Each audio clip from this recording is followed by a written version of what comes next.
কেউ নেই, ভাবছি কবে থেকে একটা কথা বলবো বলবো। কি বলো তো?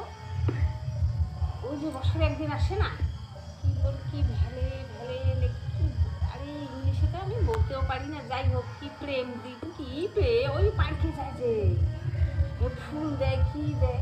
আমি ভাবি মনে মনে যে আচ্ছা আমার তো বৃদ্ধ বয়স হয়ে গেল, কি জানি তুমি দেবে কি না, এটা চুপ করে বলতে চাচ্ছি আমি। তা আমাকে একটা গোলাপ দিতে পারো তুমি? গোলাপ না দিলেও অন্য ফুল তো অনেক আছে, অন্য ফুল দিতে পারো তো না? আমরা কি প্রেম দিবস না কি দিব, যা বসে তো বলতেও পারি না। তো ওই ভাবি বছরে একদিনেই আসে, তুমি কি দেবে? দিবে আমাকে? দেবে কি? বলতে পারো না? প্রেম প্রেম প্রেম। হ্যাঁ, বুঝছো? দেবে কি? ফুল দিবে? দেবে না? কেন দেবে? এটা কি ভ্যালেন্স? দিনটা আসুক,